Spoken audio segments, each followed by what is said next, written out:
Two engineers can have the same job title and still earn completely different salaries, and the difference is often much larger than expected. This is not an exception, it is a pattern.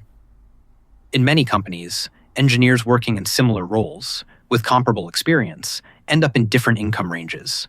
And the gap is not random. It is created by how value is distributed inside the system. In the next few minutes, I'll break down why engineers with the same role can earn very different amounts, what actually drives these differences, and why most people misunderstand how compensation works in tech. Now, salary structure. At first glance, roles appear standardized. Job titles, levels, and salary bands suggest consistency. But in practice, compensation varies within those ranges. And that variation is where the difference starts to form. Even within the same level, salaries can differ significantly based on how each role is positioned. And this is not always visible. Another factor is how flexibility works within those ranges.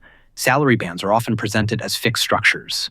But in practice, there is room for variation, depending on negotiation, timing, and internal priorities. Two engineers in the same role may enter at different points within the same band, and that difference tends to persist over time. Now, impact. One of the main factors that separates salaries is the level of impact associated with the work. Some engineers work on systems that affect multiple teams, core infrastructure, or revenue-generating processes. Others work on more isolated components. Both roles may require similar technical skills, but they do not generate the same level of impact. And this is where compensation begins to diverge. And this difference is not always obvious. This difference is not always visible from the outside. Two engineers may appear to be doing similar work, but the context in which that work exists can be very different. One may be connected to systems that scale, the other may be connected to systems that remain isolated, and that difference changes how value is perceived. Now, proximity to decisions. Another factor is how close an engineer is to decision-making processes. Engineers who are involved in defining systems, setting direction, or influencing outcomes tend to be valued differently, because their work shapes how other work is done. And this creates a multiplier effect. Their influence extends beyond individual tasks. Now, visibility. Not all work is equally visible. Some contributions are directly connected to measurable outcomes. Others remain internal or less exposed.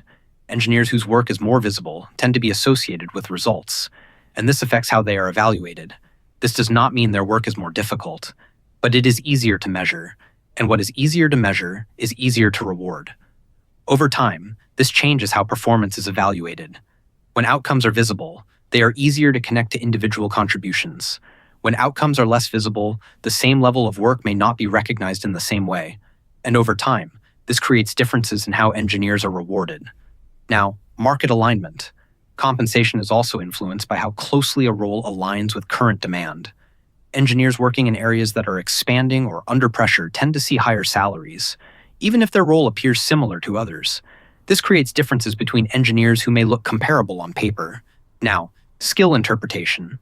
Two engineers may have similar skills, but those skills are interpreted differently depending on context. In one environment, a skill may be critical. In another, it may be secondary. And this changes how it is valued. This is where many engineers get confused. They compare roles based on titles, not on how those roles function inside the system. Now, entry paths. The path an engineer takes early in their career also affects long-term compensation. Starting in different environments leads to different types of experience, and that experience influences future opportunities. This creates divergence over time. Even if two engineers appear similar later on, their trajectories may have been shaped very differently. Now, long-term divergence. Over time, small differences accumulate. Access to certain projects leads to different responsibilities. Those responsibilities lead to different opportunities, and those opportunities lead to different compensation levels. This process is gradual, but it creates noticeable gaps over several years. What makes this process difficult to detect is how slowly it develops. There is no clear moment where the difference becomes obvious. Instead, it accumulates through small changes in responsibility, exposure, and opportunity. By the time the gap is visible, it has already been forming for years. Now, positioning strategy. Engineers who increase their compensation tend to move toward roles with higher impact, greater visibility, and closer alignment with demand. They position themselves where value is more directly created and measured. This does not always require changing roles completely. Sometimes it is a shift within the same environment. Now, risk and stagnation. One of the main risks is assuming that similar roles will produce similar outcomes. Without active positioning, it is easy to remain in a role that feels equivalent but is valued differently, and this difference may not be visible until much later. Now, final verdict. Having the same job title does not mean having the same value. Compensation is not determined by the role alone. It is determined by how that role functions within the system. And that is what creates the difference between engineers who appear similar but earn very different amounts.